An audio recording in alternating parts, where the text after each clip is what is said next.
Good morning, everyone. Am I audible?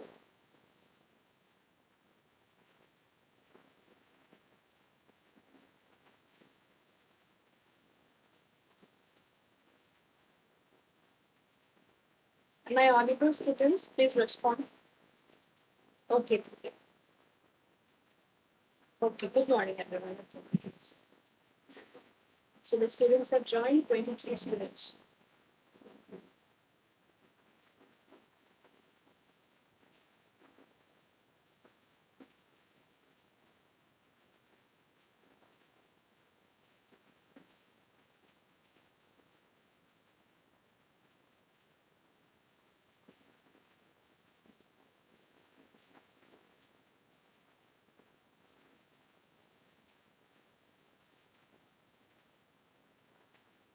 Okay. So basically, last class, what we have learned about the trickling filter, right? We have learned about the trickling filter, and now uh, today's topic is also about just trickling filters, and also we will learn about the activated sludge process also. So this is about the recirculation of the treated sewage and its use in high rate trickling filters. So basically, this recirculation. So what is recirculation of sewage? Basically, it is a very important feature which you will get to see in this high rate trickling filters. So this recirculation, actually what is happening, that a very portion of this treated, or these whether it is a fully treated sewage or if it is a partly treated sewage, so a portion of its sewage, it is returned to the treatment process. So the recirculation, it consists in returning a process of the treated or partly treated sewage to the treatment process. Basically, what is actually the return, it is happening from the secondary settling tank, or to the primary settling tank. Okay, so that is it is about your recirculation of sewage. And sometimes what is happening, that the effluent, that the from this filter, before it enters the secondary settling tank or the secondary clarifier, it can also be sent back to the primary sedimentation tank or the primary clarifier. So that is about your recirculation of your sewage. Okay, and in many cases, what is happening, to in order to get some better efficiency, so there is a two-stage recirculation process is also there, or you can adopt a two-stage recirculation process. So a two-stage, this recirculation process, basically it is having a two filter. Okay, and that these two filters, they are arranged in a series manner. So now you there is actually there are some efficiency of high rate filters formula is there. So here you can see that this one, the first one, it is a formula. Actually this is R by I, it is the recirculation ratio. So this efficiency of this high rate filters, they basically they depend upon the volume of the flow. Okay, what is the recirculated flow? So it depends upon the volume of the recirculated flow, and also what is the loading, what is the organic loading that it is passing through. So the ratio, between the volume of the sewage and the volume of the raw sewage, that is known as your recirculation ratio, that is R by I. R by I, R is the volume of the recirculated sewage, and I is the volume of the raw sewage. Okay, so R by I is the it is basically called the recirculation ratio. And there is a formula in which the recirculation ratio, it is connected to some other terms like the recirculation factor. So this formula, it is showing this F is equal to, F is the recirculation factor, 1 plus R by I, which is the recirculation ratio, then 1 plus 0.1 R by I whole square. So this is the, this F is the recirculation factor, and it also represents what? It represents the number of effective passages through the filter. So basically, how many passages are there so that the sewage can pass through, recirculated sewage can pass through. So that is basically at the, given by your recirculation factor. But if suppose there is no recirculation of sewage is there, then this R by I value, so this R by I value, that means the recirculation ratio, basically it is 0. Okay, so if there is no recirculation, then the recirculation ratio is 0, and the recirculation factor, it will be unity. Okay, just remember this line. Then,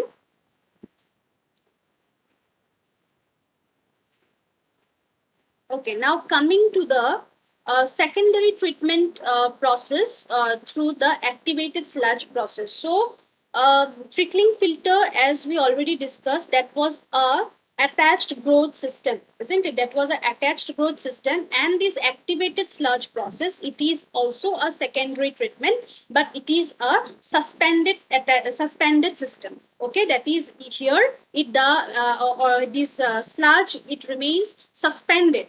Okay, so basically this activated sludge process, it is used either for treating a raw sewage, either you can treat a raw sewage, or you can treat a sewage that is already settled down.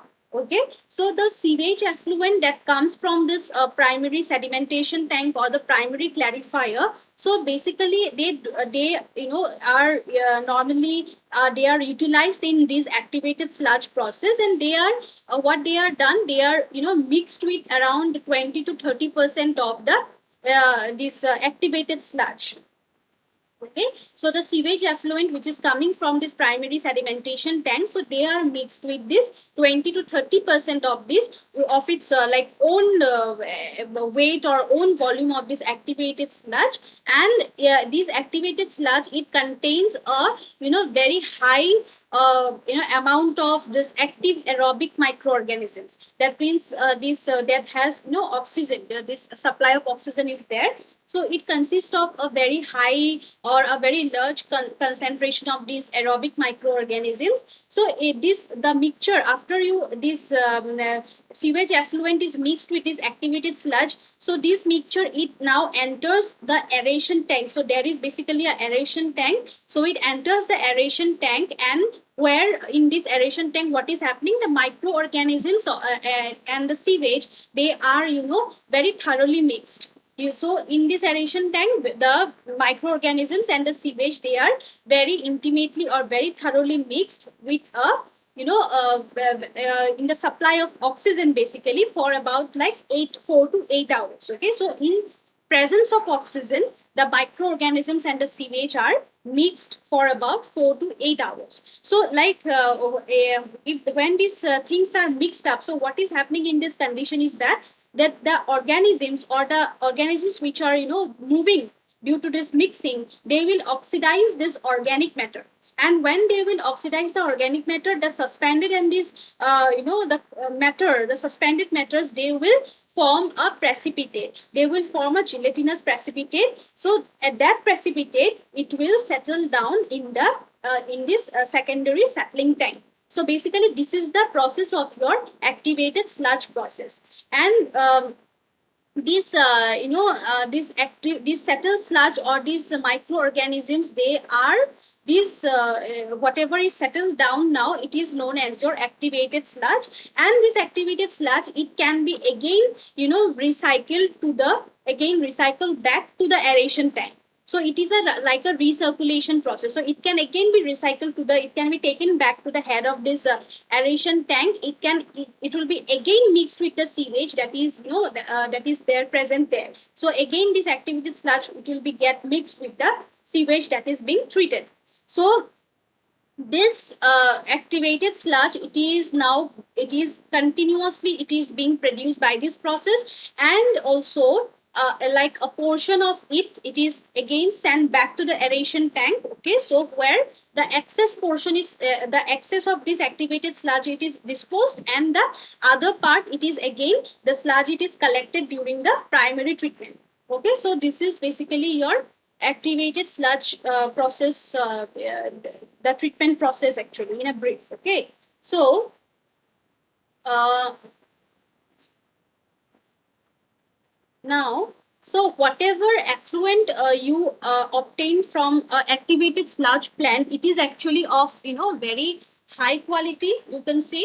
Okay, and basically it has a very low BOD, but the BOD which you get in a trickling filter, basically it is less than that. Okay, so it has a lower BOD than that of a trickling filter plant, and the BOD removal here is about 80 to 95%, and the bacteria removal is up to 90 to 95%. So you can see this activated sludge process, it is a very effective one actually. Okay, and here in trickling filter, what was the disadvantage is that here there more area of land was required, but here very less amount of or less area land area is required for its installation purpose, and also there is a very very ample supply of oxygen is also present here. So we will learn about the advantages and disadvantages of this trickling filter and the activated sludge process in the coming this one.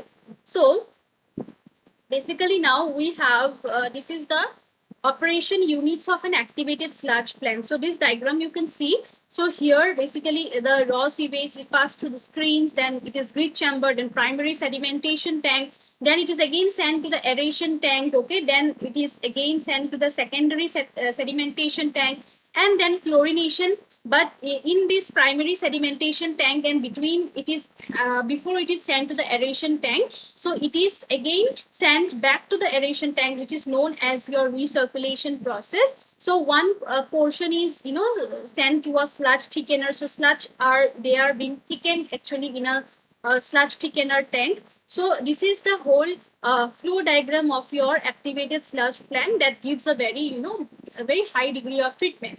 So here these aeration tanks, what are the basically the methods of your aeration tank actually. So there are aeration means you have to supply the oxygen to the sewage. So how many methods are there, in which way you can supply the oxygen or you can introduce the oxygen into the aeration tank. So basically there are you can say there are three ways or three methods of aeration. So these are your first one is your diffused air aeration, or also you can say as air diffusion method.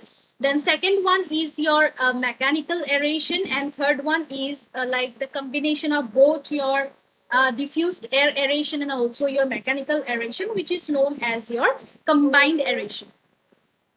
Okay, so first let us discuss a brief about the diffused air aeration. So in this diffused air aeration method, you are giving a compressed air. Okay, you are compressing the air in under a pressure of 35 to 70 kilonewton per meter square.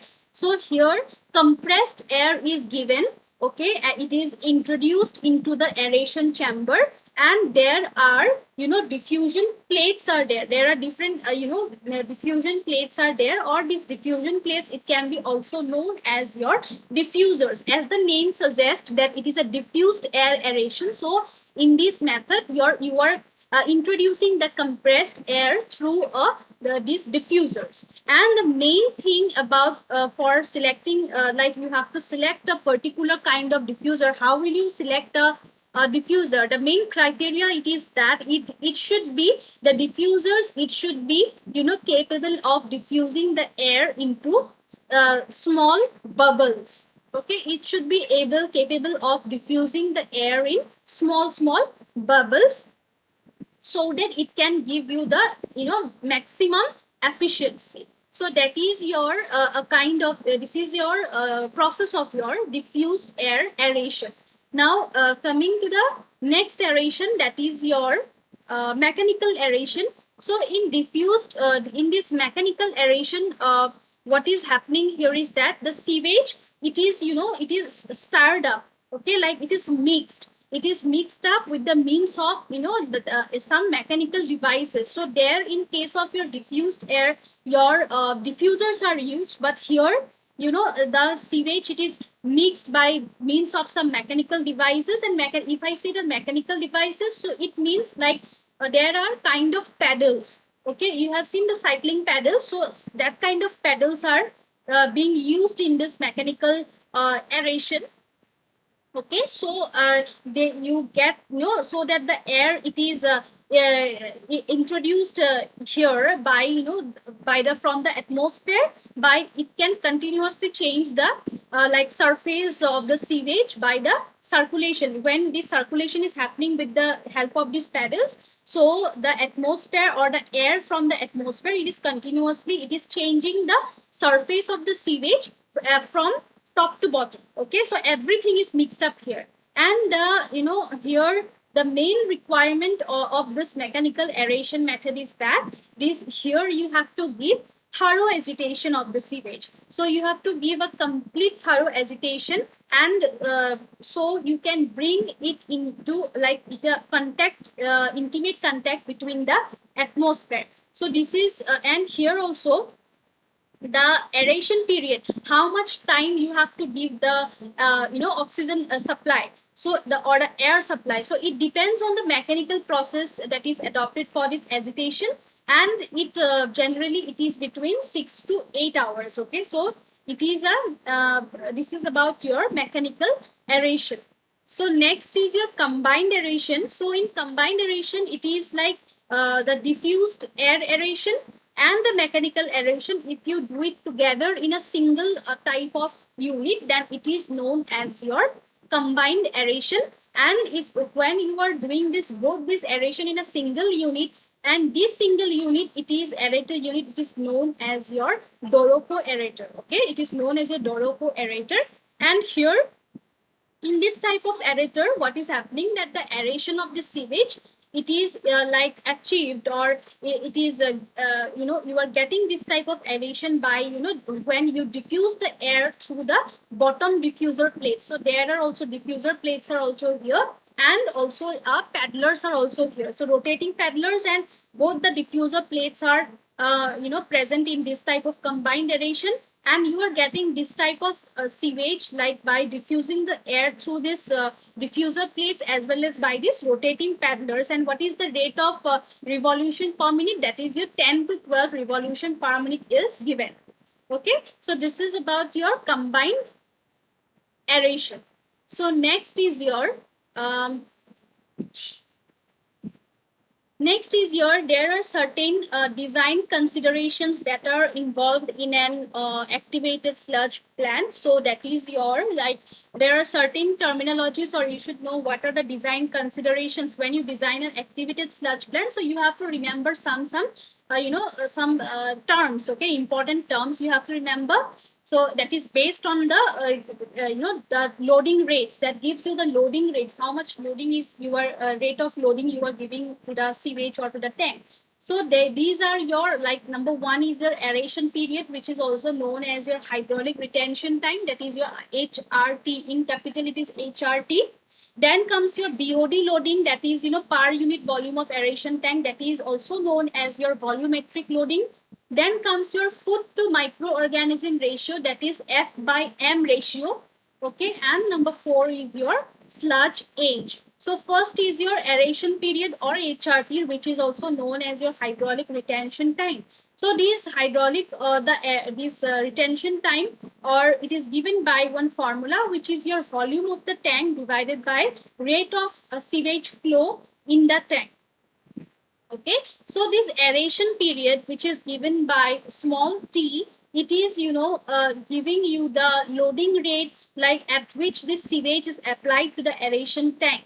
Okay, the loading rate at which the sewage it is being applied to the aeration tank, it is empirically given by the aeration period, which is your small t. And for a aeration tank with a continuous flow, this value is determined in the same manner as it is determined for an ordinary continuous sedimentation tank. So this is the equation, which is detention period is equal to small t is equal to volume of the tank divided by rate of sewage flow in the tank, which is volume of the tank is capital V and rate of sewage flow in the tank is capital Q in meter cube per day. Okay, this is meter cube per day and V is in meter cube. So if you convert it to hours, so it will be like V by Q into 24 hour. Okay. So next one is your volumetric BOD loading.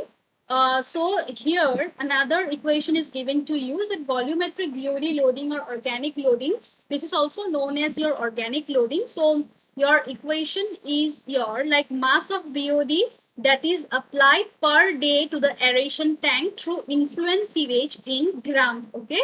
So here like the BOD, how much of BOD you are applying per unit volume of the aeration tank. So it is known as your volumetric BOD loading or also as organic loading.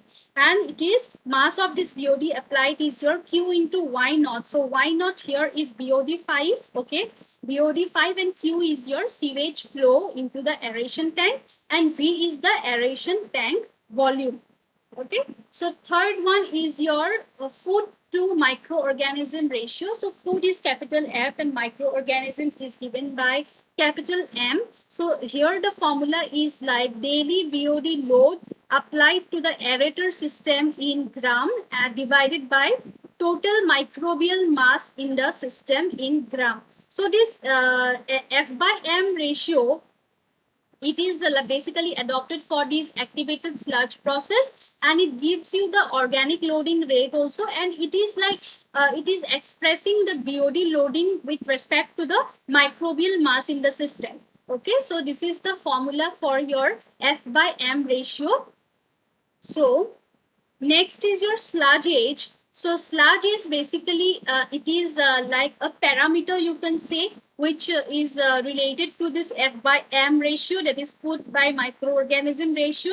And this sludge is, it gives you the time for which the particles of the suspended solids they remain under aeration. That means this gives you the the time of how much the sewage it is under, or the particles of the suspended solids that remain under aeration or under the oxygen supply of the oxygen. So that is your sludge age. Okay, then sludge age formula is given by this one is theta c. It is represented by theta c. So that is your mass of the suspended solids in the system divided by mass of the solids leaving the system per day.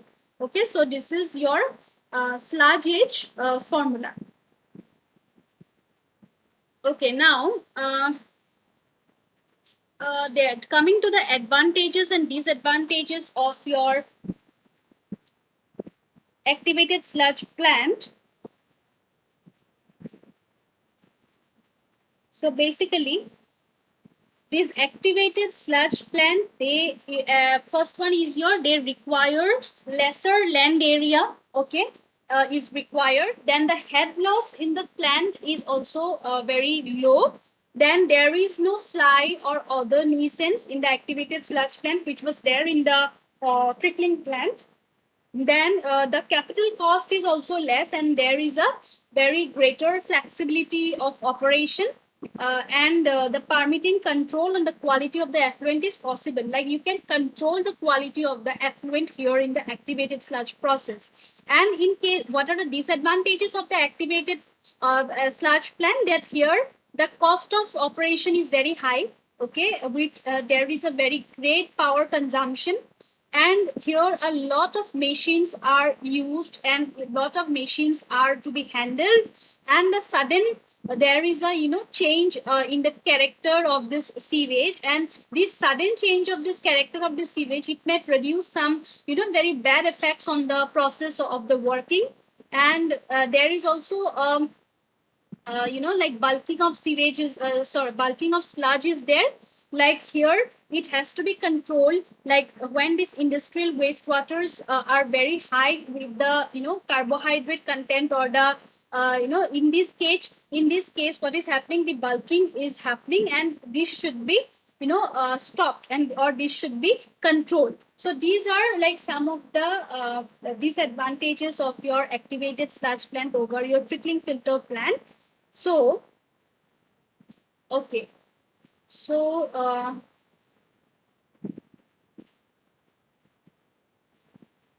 okay, next one is your aerobic stabilization units. So, let us do one thing. Let us take a little bit of break, because I think we are about to finish our course. So, I don't want to go very fast. Okay. Let us take a little bit of break. You join at 11:15. Okay. I will do 2 to 3 topics related to this one. Then after that, I will give you the attendance link. Okay, you join at 11:15.